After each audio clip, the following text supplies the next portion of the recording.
Hello नमस्कार and welcome बेटा। Last lecture ની વાત કરીએ ને પહેલા તો લાસ્ટ લેક્ચર ની અંદર આપણે વાત કરીએ ચેપ્ટર નંબર અત્યારે આપણું 14મું ચાલુ છે। ચેપ્ટર 14 ની અંદર આપણે છેલ્લે પવન ઊર્જા વિશે વાત કરી હતી। હવે એટલે આપણે પરંપરાગત જે ઊર્જાના સ્ત્રોતો કે જેનો આપણે અગાઉથી ઉપયોગ કરતા આવ્યા છે એના વિશે વાત કરતા હતા અને હવે જે આપણે વાત કરવાની છે આજના લેક્ચરમાં એ છે વૈકલ્પિક અથવા તો બિન પરંપરાગત ઊર્જાના સ્ત્રોત વિશે। તો જેની વાત કરવાની છે અહીંયા લખી રાખીએ પહેલા તો આનું નામ છે વૈકલ્પિક અથવા બિન પરંપરાગત ઊર્જાના સ્ત્રોતો।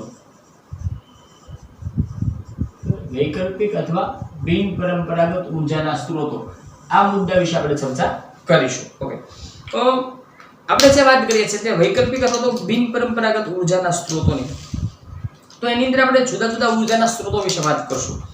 એમાં સોલાર એનર્જી આવી જશે, પછી ભૂતાપીય ઊર્જાની વાત કરશું આપણે, પછી સમુદ્ર દ્વારા જે આપણને ઊર્જા પ્રાપ્ત થઈ શકે છે એના જુદા જુદા પ્રકારો વિશે આપણે ચર્ચા કરશું। બરાબર, આજના લેક્ચરની અંદર આપણે સૌર ઊર્જા સુધી સીમિત રાખશું। બરાબર, પહેલા તો વૈકલ્પિક ઊર્જાના સ્ત્રોતો છે એના વિશે વાત કરશું, પછી સોલાર ઊર્જા શું છે એના વિશે વાત કરશું, પછી સોલારથી ચાલતા જે ઉપકરણો છે એના વિશે પણ વાત કરશું।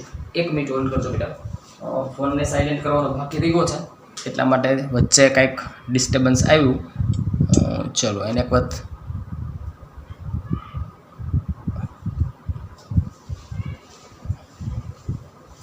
તો વાત કરીએ આપણે પહેલા તો વૈકલ્પિક અથવા તો બિન પરંપરાગત ઊર્જાના સ્ત્રોતો।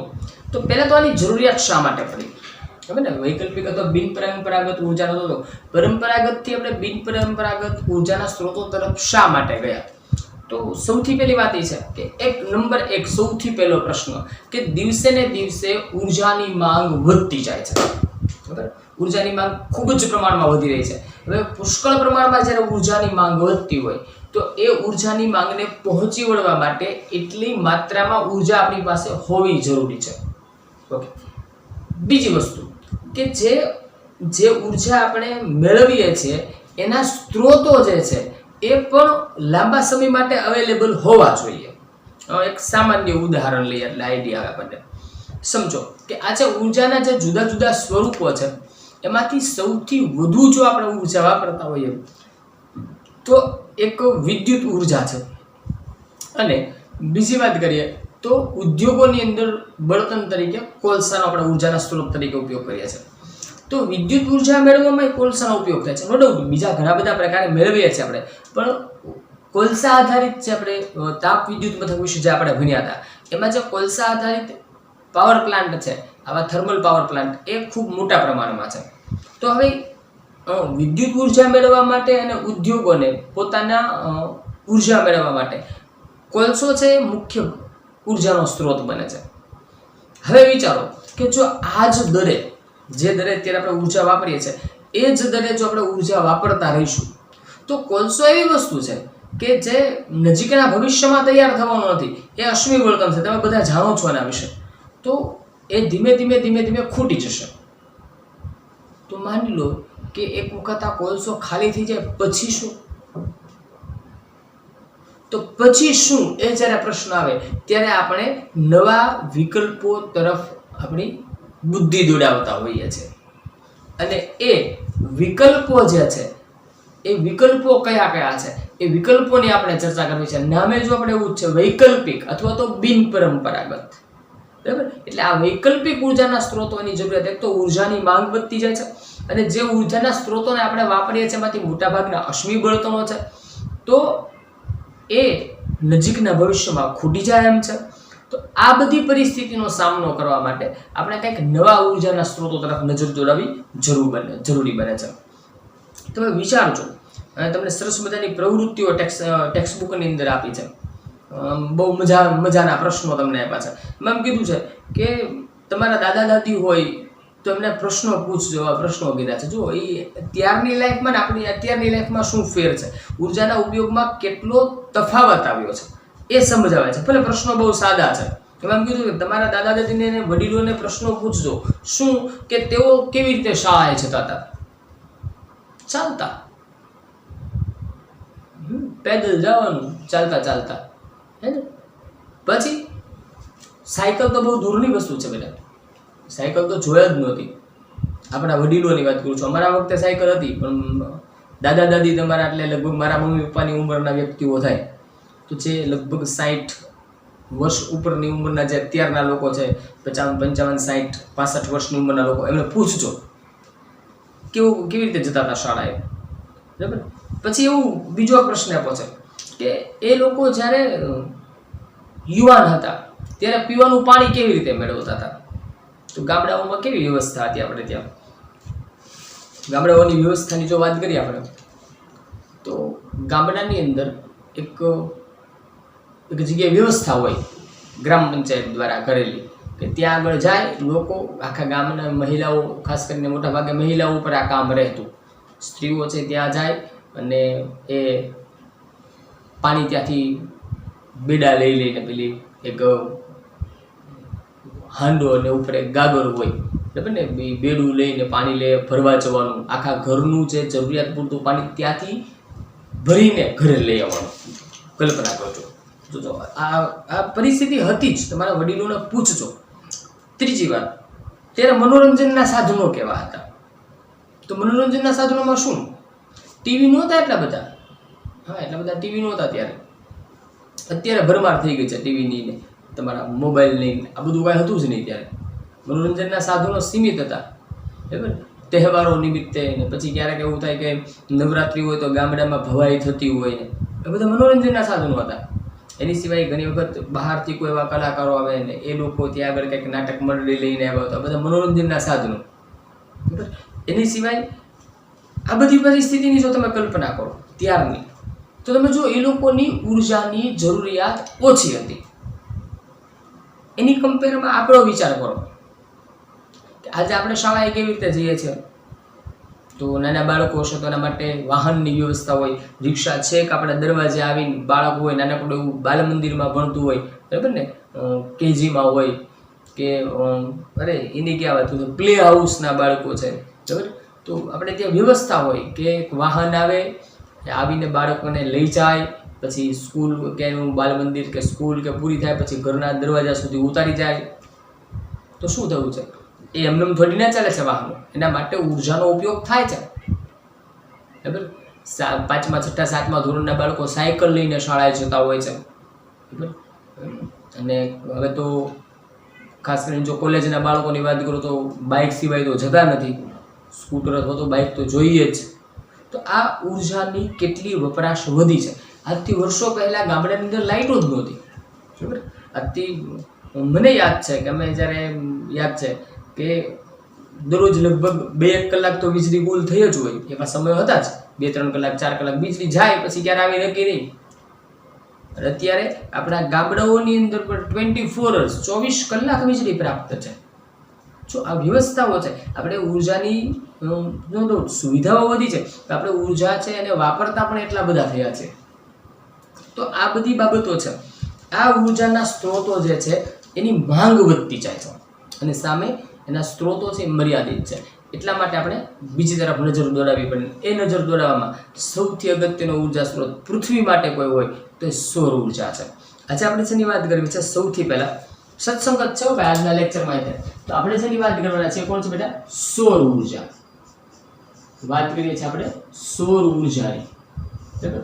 ચલો સૌર ઉર્જા વિશે સમજીએ. સોલાર એનર્જી, બરાબર ને.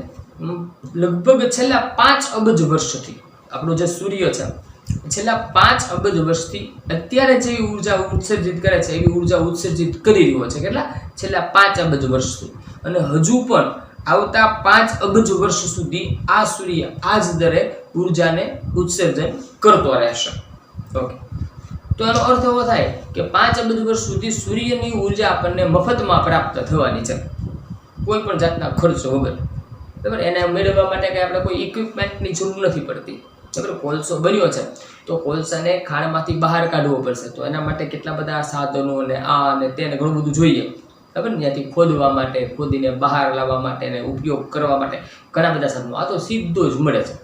એટલે પહેલી વસ્તુ એ ફ્રી ઓફ ચાર્જ અવેલેબલ છે આપણા માટે. તો હવે આ જે ઉર્જા છે એનો એ છે જ્યારે ઉત્સર્જન જેટલું થાય છે એ બધી જ આપણા સુધી ઉર્જા આવતી નથી, એનો કેટલો થોડોક જ ભાગ પૃથ્વી સુધી પહોંચે છે, બરાબર. એટલે પૃથ્વીના વાતાવરણના બહારના સ્તર સુધી, અને વાતાવરણમાંથી જ્યારે આપણા સુધી પહોંચે તો એમાંથી પાછો ઘટી જાય.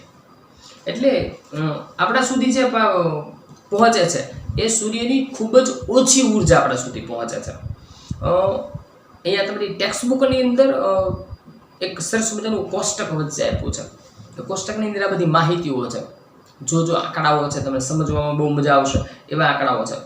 તો એક અંદાજ મુજબ એમ કીધું છે કે એક અંદાજ મુજબ જે સૌર ઉર્જા આપણને મળે છે એની જો ગણતરી કરીએ તો ભારત સુધી, એટલે આપણું ભારતનું જે ક્ષેત્રફળ છે એની અંદર એક વર્ષની અંદર લગભગ 5 ટ્રિલિયન કિલોવોટ અવર જેટલી ઉર્જા પ્રતિ વર્ષ ભારતને સૂર્યની ઉર્જા મળે છે. સૌર ઉર્જા ભારતને કેટલી પ્રાપ્ત થાય છે? ક્યારની વાત છે? ભારતની વાત કરીએ આપણે તો ભારતની અંદર પ્રતિ વર્ષ દર વર્ષે કેટલી? 5000 ટ્રિલિયન, બરાબર ને, ટ્રિલિયન કિલોવોટ અવર આટલી ઉર્જા. આ કિલોવોટ એટલે એક યુનિટ થાય, તમે 9માં ભણેલા છો યાદ હોય તો, બરાબર. કિલોવોટ અવર કેટલી? 5000 ટ્રિલિયન. ટ્રિલિયન એટલે શું? હવે એને સમજવાનું પાછું. મિલિયન ને બિલિયન ને ટ્રિલિયન. મિલિયન 10 લાખ તો ખબર છે, બિલિયન, બરાબર, મિલિયન પછી બિલિયન અને પછી ટ્રિલિયન. 10 લાખ, 100 લાખ અને 1000 લાખ, ત્યારે એક ટ્રિલિયન થાય.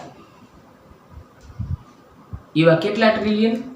5000 ટ્રિલિયન, બરાબર. એટલે આમ વાત કરીએ તો આપણે આપણી સાદી ભાષામાં 100 લાખ ને 1000 લાખ એવું ન બોલીએ તો 10 લાખ એ મિલિયન, 100 લાખ એ ટ્રિલિયન, બરાબર, સોરી બિલિયન, બરાબર. 10 લાખ, 100 લાખ એટલે 1 કરોડ થઈ જાય આપણા માટે, બરાબર. અને 100 ની પાછળ 2 મીંડા લગાડો એટલે ટ્રિલિયન થાય. મારે ભૂલ થઈ હતી બેટા, 1000 નહીં, બરાબર. 10,000 લાખ, બરાબર. આ 10 લાખ, 100 લાખ એટલે 1 કરોડ, અને આ જો 1 કરોડ પછી 2 મીંડા એમાં વધ્યા એટલે 10 અને 100 કરોડ, 1 અબજ. અહીંયા આપણે એમ કહી શકાય 1 અબજ, કરોડ નહીં પણ 1 અબજ કિલોવોટ હોય ત્યારે 1 ટ્રિલિયન થાય. એવા કેટલા ટ્રિલિયન? 5000 ટ્રિલિયન કિલોવોટ ઉર્જા આપણને દર વર્ષે સૂર્યની મફતમાં પ્રાપ્ત થાય છે. આંકડાઓ ટેક્સ્ટ બુકના છે. એટલે કે સ્વચ્છ આકાશ હોય, વાદળ રહિત હોય, ત્યારે જે પૃથ્વી ઉપર ઉર્જા પહોંચે છે સૂર્યની ઉર્જા ક્યારે? સ્વચ્છ આકાશની અંદર. એનું મૂલ્ય, સરેરાશ મૂલ્ય કેટલું છે? તો 4 થી 7 કિલોવોટ અવર પ્રતિ મીટર સ્ક્વેર, બરાબર. સ્વચ્છ આકાશ હોય ત્યારે પ્રતિ મીટર સ્ક્વેર એટલે 1 metre square, 1 square metre, 1 metre by 1 મીટરનો ચોરસ બનાવીએ આપણે આવી રીતે. આમ આ ચોરસ છે, સમજો આ 1 મીટર, આ 1 મીટર, આ 1 મીટર, 1 મીટર, તો આને મીટર સ્ક્વેર કહેવાય. એટલા માપની અંદર 1 મીટરનો આ નાનકડો બનાવ્યો છે આપણે, પાછો એટલો વિસ્તારમાં નહીં. હવે 1 મીટરનો હોય તો એની અંદર પહોંચતી ઉર્જા કેટલી છે? 4 થી 7 કિલોવોટ અવર પ્રતિ મીટર સ્ક્વેર. આટલી ઉર્જા આપણને સ્વચ્છ આકાશ હોય ત્યારે પ્રાપ્ત થાય છે. ઓકે, પછી ત્યાં આગળ તમને સૌર અચળાંકનું મૂલ્ય આપ્યું છે. એ સૌર અચળાંકનું મૂલ્ય યાદ રાખજો. તો એનું અંદાજિત જે મૂલ્ય છે એ 1.4 કિલો જૂલ, 1.4 કિલો જૂલ પ્રતિ સેકન્ડ પ્રતિ વર્ગ મીટર. કેટલું છે? 1.4 સૌર અચળાંકનું મૂલ્ય. સૌર અચળાંક એનું મૂલ્ય કેટલું છે? 1.4 કિલોવોટ. એમ યાદ રાખવાનું, 1.4 કિલોવોટ કેવી રીતે પાછું? પ્રતિ સેકન્ડ પ્રતિ મીટર સ્ક્વેર, એટલે પ્રતિ સેકન્ડ પ્રતિ મીટર સ્ક્વેર. એટલે કે 1 મીટર સ્ક્વેરની અંદર દર સેકન્ડ દીઠ 1.4 કિલોવોટ ઉર્જા આપણને પ્રાપ્ત થાય છે, બરાબર. તો આટલું યાદ રાખીએ. ઓકે, આ વાતથી આપણે સૌર ઉર્જા આપણને કેટલી પ્રાપ્ત થાય છે એની. તો આ સૌર ઉર્જા આટલા મોટા પ્રમાણમાં આપણને જે પ્રાપ્ત થાય છે, બરાબર, એનો જો આપણે ઉપયોગ કરી શકીએ ઉર્જાના સ્ત્રોત તરીકે તો બેસ્ટ વસ્તુ, બરાબર. કેમ કે એના માટે આપણે કાંઈ ખર્ચ કરવાનો નથી, એટલે બહુ જ સાદી સીધી સરળ. અને આપણે ગુજરાતી આપણી મેન્ટાલિટી પ્રમાણે વાત કરીએ તો આપણે તો શું ગોતતા હોઈએ? સસ્તું, સારું, બરાબર ને? સસ્તું અને સારું, એટલે સૌર ઉર્જા મફતમાં છે, એટલે સસ્તું તો થઈ ગયું, અને સારું તો બેસ્ટ ક્વોલિટી છે, કેમ કે એનાથી પ્રદૂષણ કે એવું કંઈ થવાની બીક નથી. એટલે આપણી બિલકુલ મેન્ટાલિટી પ્રમાણેની આ ઉર્જા છે, બરાબર. સસ્તી છે, સારી છે. ઓકે, ચલો. તો આ બધી પરિસ્થિતિઓ છે, એની અંદર આનો ઉપયોગ આપણે કઈ રીતે કરી શકીએ? તો એમાં સૌથી પહેલો ઉપયોગ તમને જે આપ્યો છે, ટેક્સ્ટ બુક પ્રમાણે જ બધી વાત કરશું આપણે, તો એ છે સૌર કુકર. તો સોલાર કુકર જેને આપણે કહીએ, ઘણા બધા વિદ્યાર્થીઓ જોયેલું પણ હશે, બરાબર. બાકી ટેક્સ્ટ બુકમાં અંદર આકૃતિ ઓલરેડી છે જ. તો એની અંદર શું હોય છે કે ખાસ કરીને જે જુદી જુદી સપાટીઓ હોય છે, એ સપાટીઓમાંથી પરાવર્તક સપાટી કરતાં જે કાળા રંગની સપાટી હોય આપણી, એ સૂર્યપ્રકાશનું વધુ શોષણ કરે છે, આપણે સૌ જાણીએ છીએ. તો આપણું સોલાર કુકર છે, એની રચના જ કંઈક એવી હોય છે. દાખલા તરીકે એક ડબ્બો હોય, આપણે એક સામાન્ય આકૃતિ બનાવે છે, બેટા બહુ સારી આકૃતિ બનાવવાનો પ્રયત્ન અત્યારે આપણે નહીં કરીએ, કેમ કે એટલો બધો ટાઈમ એની પાછળ ન બગાડે. આવું એક બોક્સ જેવી રચના, બોક્સ દેખાય છે, બોક્સ જેવું દેખાય છે? બોક્સ નથી દેખાતું ભાઈ, આ તો સોપ દોર્યો, સાબુ દોર્યો એવું લાગતું હતું. ચલો થોડું વ્યવસ્થિત સાવ, પાછી આકૃતિ એવી ન લાગે, બરાબર. ચલો બરાબર છે. આવું એક બોક્સ હશે, બરાબર. આ એક બોક્સ છે, કદાચ આકૃતિ ન લાગતી હોય બોક્સ જેવી, તો બોક્સ આને માની લેજો. બહુ સારી આકૃતિ મેં તમે કીધું ત્યારે બનાવવા નહીં દઈએ, બરાબર. આવું એક બોક્સ હોય, અને એ બોક્સની જે દિવાલો આ બધી છે, આ બધી દિવાલો, એ દિવાલો અંદરનો જે ભાગ હોય, આ બોક્સનો જે અંદરનો ભાગ છે, એ અંદરનો ભાગ પણ, આ બધો ભાગ, એ બધો કાળા રંગથી રંગી નાખેલો હશે. કેવો હશે? કાળા રંગથી રંગેલો હશે. અને એના ઉપર બે કાચના ઢાંકણ હોય, એટલે આની ઉપર આની ઉપર આવી રીતે દાખલા તરીકે ઢાંકણ આમ ખુલી શકે, ઢાંકણ ખુલી શકે એવા હોય, પરંતુ એની ઉપર અહીં આગળ બે ઢાંકણ હશે કાચના. એક ઢાંકણ, એના ઉપર બીજું ઢાંકણ. એનાથી શું થાય છે? ગ્રીન હાઉસ ઇફેક્ટ ઊભી થાય. અને એની સાથે જોડેલો એક પરાવર્તક અરીસો હશે. અમે આમ બનાવી નાખીએ પરાવર્તક અરીસાને, આવી રીતે એક અરીસો જોડેલો હશે. તો શું થાય કે આ સૂર્ય કુકરની ઉપર પ્રકાશ જે પડે એનો એ પરાવર્તિત કરી અને કુકર ઉપર ફેંકશે. થોડુંક આમ ત્રાસું કુકર લાગતું હશે મારું, કાંઈ વાંધો નહીં. હવે તો સામાન્ય બધી બાબતો છે, ઓલરેડી તમે આના વિશે ભણેલો છે, એટલે બહુ લાંબી ચર્ચા નહીં કરું. પછી એની અંદર શું હોય છે? તો ડબ્બા હોય, હવે ધાતુના બનાવેલા એલ્યુમિનિયમના ખાસ કરીને ડબ્બાનો ઉપયોગ કરવામાં આવે છે, અને એને પણ કાળા રંગના રંગેલા હોય છે. હવે આ સોલાર કુકરનો ઉપયોગ શું છે? તો રસોઈ બનાવવા માટે કુકર છે, એટલા માટે. તો ખાસ કરીને એની અંદર કેવું કામ થઈ શકે એની વાત કરીએ આપણે. તો આની અંદર બાફવાનું કામ, જે વસ્તુને બાફવાની હોય એ બધું જ કામ આની અંદર થઈ શકે. કેટલા ફાયદાઓ છે? તો સૌથી પહેલાં તો કુકર ખરીદી લો એટલે પછી ખર્ચ પૂરો, ઉર્જાનો કોઈ ખર્ચ આવતો નથી. બીજી વસ્તુ, કેટલાક ફાયદાઓ છે. સૂર્ય કુકરની વાત કરીએ, આપણે લખ્યું જ છે એના ફાયદાઓને અહીંયા નોંધ કરીએ. આપણે બધા જ ફાયદાઓ લગભગ મારું તેની ટેક્સ્ટ બુકમાં નથી બેટા, આપણને જે યોગ્ય લાગે એવા ફાયદાઓને અહીંયા લખીએ. તો ફાયદા નંબર 1, બરાબર, બળતણ ખર્ચ નથી. પહેલા તો બળતણ ખર્ચ નથી, આ સૌથી મોટો ફાયદો. નંબર 2, રસોઈ બનતી હોય ત્યારે ધ્યાન રાખવું પડતું નથી. માની લો કે એક વખત તમે રસોઈ બનાવવાની છે, આપણે ખબર હોય ભાઈ આપણે અમુક પ્રકારની રસોઈ આપણે ગુજરાતી હોય ત્યાં ફિક્સ હોય ને, દાળ ભાત આવું તો દરરોજ જોઈએ જ, બરાબર. તો દાળને બાફવાની હોય, ભાતને બાફવાની વસ્તુ છે, બટેટા જેવી વસ્તુઓ છે ને આપણે બાફવાની હોય છે. તો સવારના જે આપણી યોગ્ય સ્થિતિ જ્યાં સૂર્યપ્રકાશ આવતો હોય ત્યાં એ વસ્તુઓને મૂકી દો કુકરમાં, અને સૂર્ય કુકરના ઉપર રાખી દો, છત ઉપર કે તમે આપણી જે કોઈ સ્પેસિફિક અનુકૂળ જગ્યા હોય ત્યાં મૂકી દેવાને. એટલે હવે એમાં મૂકી દેવાનું, પછી આપણે ભૂલી જવાનું, બીજા કામો એની સાથે થઈ શકે, બરાબર. અને એ ધીમે ધીમે એ બધું વસ્તુ અંદર બફાઈ જશે. તો એના માટે સ્પેશિયલ સમય આપવાની જરૂર નથી, બરાબર. એટલે સમયની બચત થાય છે, બરાબર. ખોરાક બનતો હોય ત્યારે ધ્યાન રાખવું પડતું નથી. ત્રીજી વસ્તુ, પૌષ્ટિક તત્વો જળવાઈ રહેના, કેમ કે રસોઈ છે ધીમા તાપે બને છે, બરાબર. એટલે પૌષ્ટિક તત્વો જળવાય છે. ચોથી વાત કરીએ તો રસોઈ બનતી હોય ત્યારે ધ્યાન આપવું પડતું નથી, સમયની બચત થાય, સમયની બચત થાય, અને નંબર 5 કુદરતી સ્વાદ મળે. કોઈ બાળકો હોય એને કદાચ જો સૂર્ય કુકરમાં બનેલી રસોઈનો ટેસ્ટ કર્યો હોય, તમને ખબર હશે, ખાસ કરીને હું તમને ઉદાહરણ સાથે વાત કરું તો સોલાર કુકરની અંદર બનેલા ભાતનો એકવાર ટેસ્ટ કરજો બેટા. એકદમ નેચરલ ટેસ્ટ એની અંદર આવશે. કારણ શું છે, ધીમા તાપે રસોઈ બને છે, એકદમ ધીમા તાપે, એટલે એનો જે નેચરલ ટેસ્ટ જે છે એની અંદર જળવાઈ રહેશે.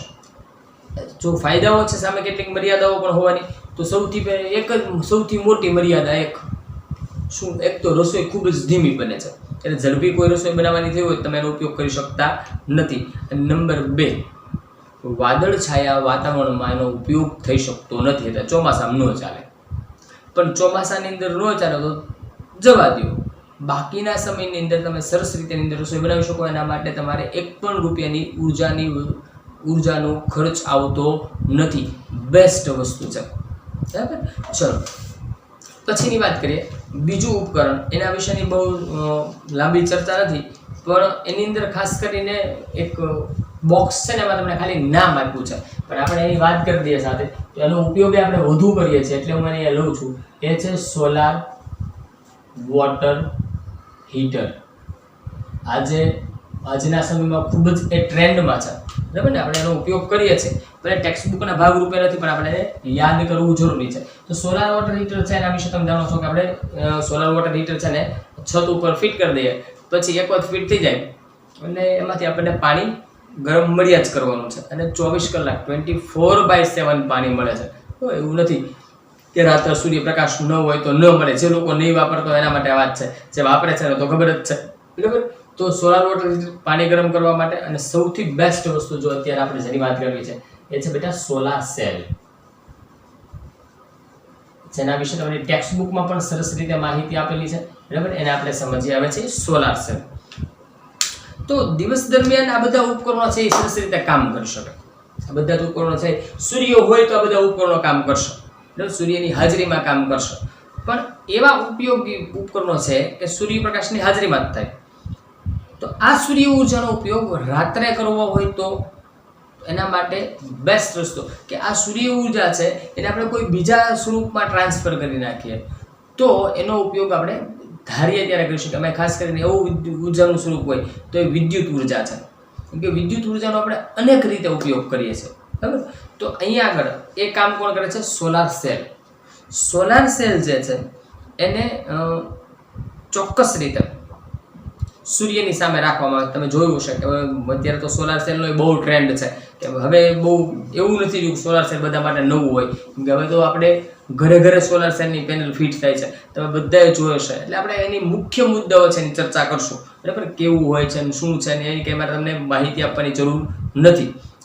બીજી વાત તો આપણે મુદ્દાઓ પર એમ કહીએ કે સોલાર સેલ છે એને સૂર્યની સામે રાખવામાં આવે છે, અને આ સોલાર સેલ છે એની અંદરથી વોલ્ટેજ કેટલું ઉત્પન્ન થાય છે તો કે એની અંદરથી 0.1 થી લઈ, આ યાદ રાખજો, 0.1 થી લઈ અને 1 વોલ્ટ, 1.0 એમ લખીએ એટલે ખબર પડે, 0.1 થી 1.0 વોલ્ટ આટલો વોલ્ટેજ ઉદ્ભવે છે.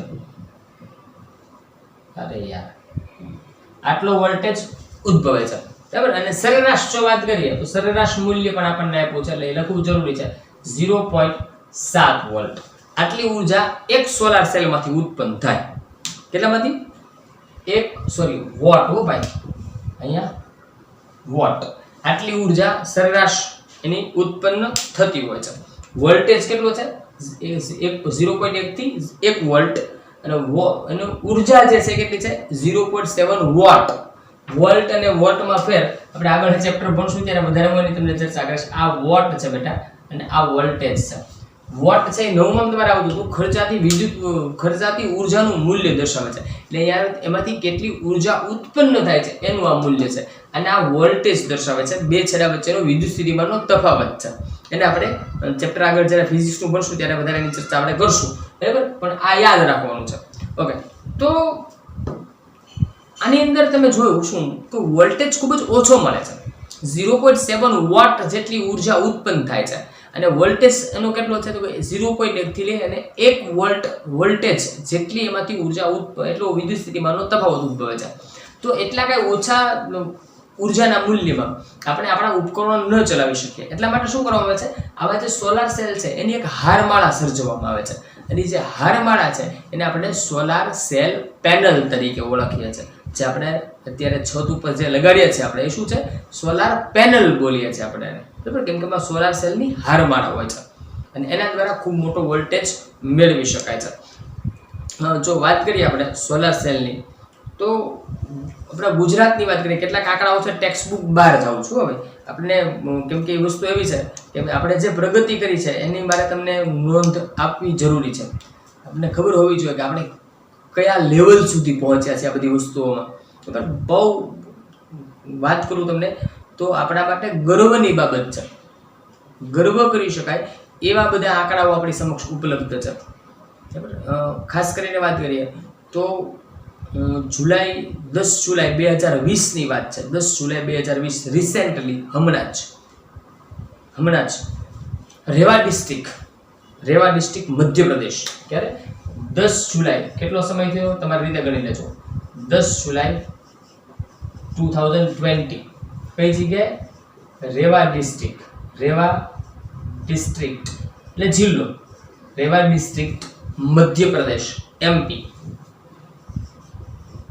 અહીંયા આગળ આપણા માનનીય પ્રધાનમંત્રી શ્રીએ હમણાં જ એક સોલાર પાવર પ્લાન્ટ છે એનું ઇનોગ્રેશન કર્યું કે ખાતમુહૂર્ત, આઈ થિંક લગભગ તો ખાતમુહૂર્ત કે ઇનોગ્રેશન એવું કંઈક થયું છે, મને એક્ઝેક્ટ યાદ નથી. ઇનોગ્રેશન કર્યું હોય તો એનું ઉદ્ઘાટન કર્યું કહેવાય અને ખાતમુહૂર્ત કર્યું હોય તો એ પ્લાન્ટ હવે બનશે. તો ટૂંકમાં થયું છે એ જે પાવર પ્લાન્ટ છે એ રેવા ડિસ્ટ્રિક્ટ વાળો એ એશિયાનો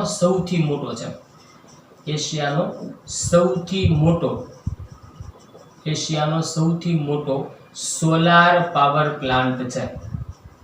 કલ્પના કરજો, બરાબર. એશિયામાં એવડો power plant, solar power plant એક પણ નથી. ક્યાં આગળ છે, રેવા ડિસ્ટ્રિક્ટ મધ્યપ્રદેશની અંદર. એવું જ બીજી વાત કરીએ તો વિશ્વનો સૌથી મોટો પાવર પ્લાન્ટ એ ક્યાં છે, ભાડલા, રાજસ્થાન, જોધપુર રાજસ્થાનની વાત કરીએ તો ગામનું નામ છે, આ સ્પેલિંગ બેટા લખું છું કેમ કે એના પ્રોનાઉન્સિએશન 2-3 થઈ શકે એવું છે. જો આવો નામ છે, મેં જે જોયું હતું એની અંદર આવું હતું એટલે આને ભડલાઈ વાંચી શકાય, ભાડલાઈ વાંચી શકાય, એટલા માટે પછી મેં સ્પેલિંગ લખવાનું નક્કી કર્યું. ભાઈ આ સ્પેલિંગ લખશું, ભડલા કે ભાડલા, બરાબર. જોધપુર ડિસ્ટ્રિક્ટ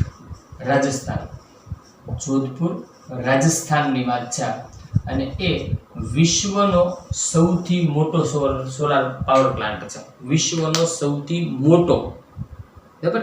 14,000 એકરની અંદર છે. કેટલા? 14,000 એકરની અંદર. 1 એકર એટલે 2.5 વીઘા જમીન થાય. આ 14,000 એકરમાં ફેલાયેલો અને એની કેપેસિટી 2250 મેગાવોટની છે. 2250 મેગાવોટ આ ક્ષમતા છે, બરાબર. એટલે ભારત, ઇન્ડિયા, હિન્દુસ્તાન જે કોઈ આટલું પ્રગતિના પંથે છે. હજી આપણે આ તો બધી વાત કરી, બરાબર. હવે આપણે આવીએ ગુજરાત ઉપર. ચલો વાત કરીએ ગુજરાતની. તો સોલાર પાવરની વાત કરીએ તો ઉત્પાદન જે છે, સોલાર પાવરનું ઉત્પાદન ગુજરાતમાં કેટલું થાય છે?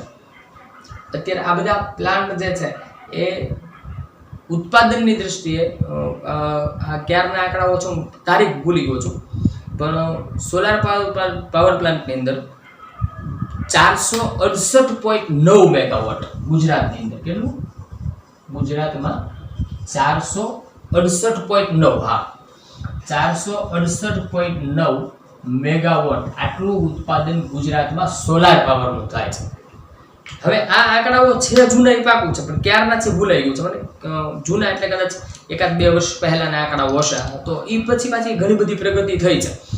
કેવી રીતે સમજાવું તો તમે છેલ્લા 2 વર્ષથી જોવો છો બધા કે આપણે ત્યાં પેલી સોલાર પેનલ લગાડવાની જે આખી એક સ્કીમ મૂકી છે સરકારશ્રી દ્વારા ચાલે છે કે જેના દ્વારા આપણે આપણા ઘરે સોલાર પેનલને લગાડીએ તો એમાં કંઈક સરકારશ્રી દ્વારા ચોક્કસ પ્રકારની સબસિડી આપવામાં આવે છે. એના નિયમો પ્રમાણે હશે, મને ખબર નથી, ખબર, પણ એના નિયમો પ્રમાણે કંઈક 30-40% જેવી કિંમત છે.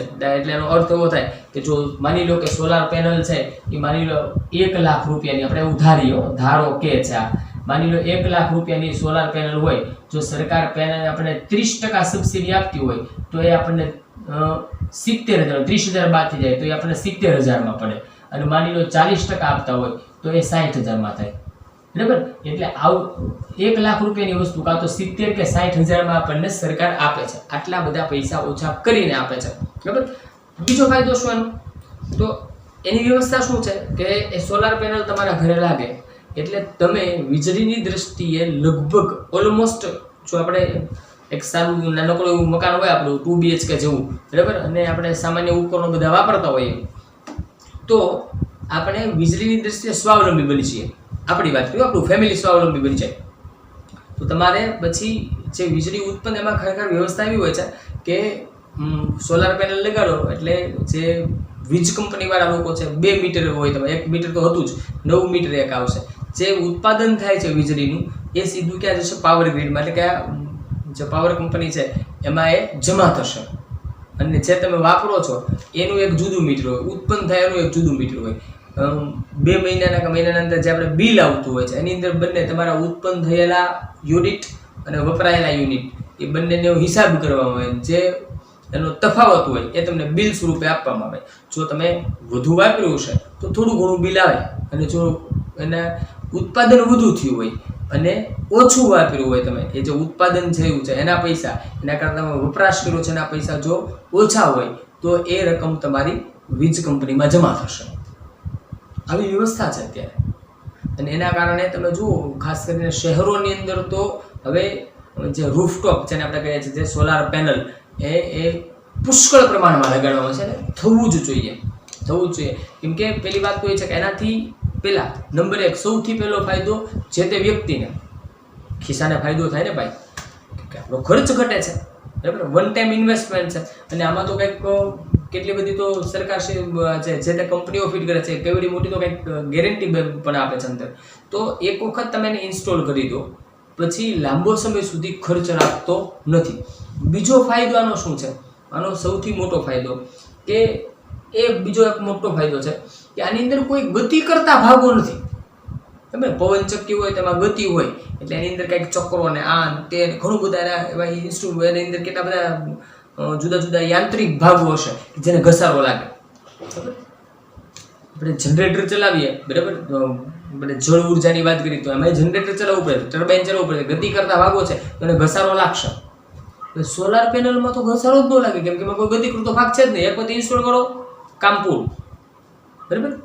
એવું લાગે સમયાંતરે સફાઈ કરો, પાણી છાંટીને વ્યવસ્થિત સાફ કરી નાખો, ઉપર ડસ્ટ બસ લાગી હોય તો એની તમારે દેખરેખ રાખવાની, બાકી કાંઈ જ કરવાનું નથી.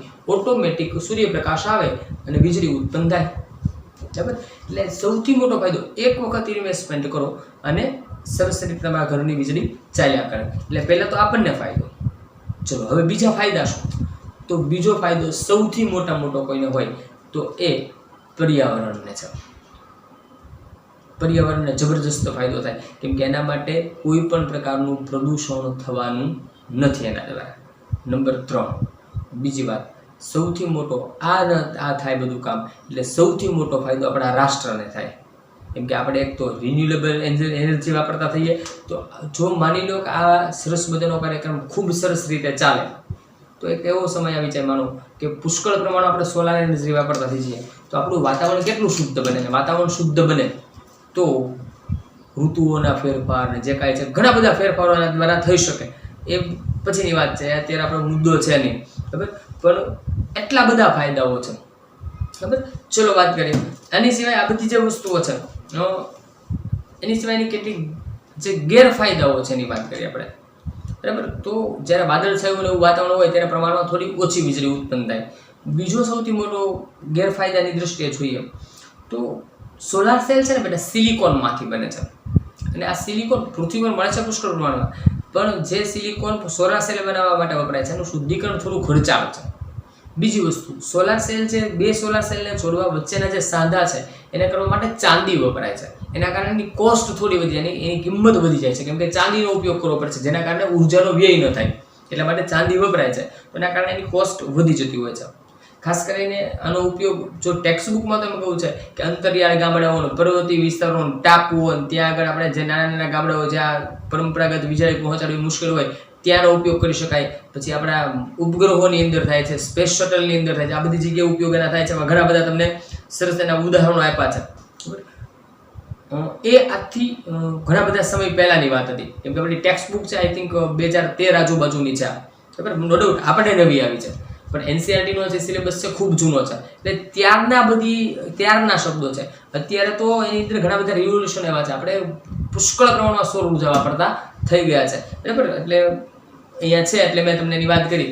બાકી બેસ્ટ વસ્તુ છે, ખરેખર બેસ્ટ વસ્તુ છે. પર્યાવરણની દ્રષ્ટિએ કહું છું, ભણાવું છું એટલે કહું છું કે ટીચર તરીકે ટેક્સ્ટ બુકમાં મારે આવે છે ને ભણાવવું પડે, મારે એને વખાણ કરવા પડે એવું નથી. વાસ્તવિક રીતે ખૂબ જ સારી વસ્તુ છે. બરાબર, કેમ કે એક વખત તમે વિચાર કરો કે એક વખત આ 60,000 રૂપિયા ઇન્વેસ્ટમેન્ટ, માની લો 70,000 રૂપિયા હોય, ચલો 30% હોય, લાખ રૂપિયાનું ઇન્વેસ્ટમેન્ટ કરીએ આપણે, કે લાખ રૂપિયાનું એક ઇન્વેસ્ટમેન્ટ કર્યું તો દરેક પરિવારની અંદર હું આરામથી કહું છું સિટીમાં રહેતા શહેરમાં રહેતા વ્યક્તિઓ છે એનું બિલ 1500 થી 2000 રૂપિયા આવતું હોય. બરાબર, 2000 રૂપિયા તમે એવરેજ બિલ પકડી લો. બરાબર, એવરેજ બિલ 2000 રૂપિયા પકડો એટલે વર્ષમાં 6 બિલ આવે એટલે 12,000 રૂપિયા થયા. વર્ષે 10,000 રૂપિયા ગણો તમે તો 10 વર્ષની અંદર પૈસા વસૂલ. બરાબર, સીધી વાત છે. અને પછીનું જે તમે વાપરો છો એ બધું મફતમાં. એટલે એક વખતનું ઇન્વેસ્ટમેન્ટ પણ એ લાંબો સમય ચાલતી વસ્તુ છે અને સાથે સાથે પર્યાવરણને ફાયદો છે. બરાબર, તો વાત કરીએ આપણે અત્યારે સોલાર સેલની સૌર ઉર્જાની.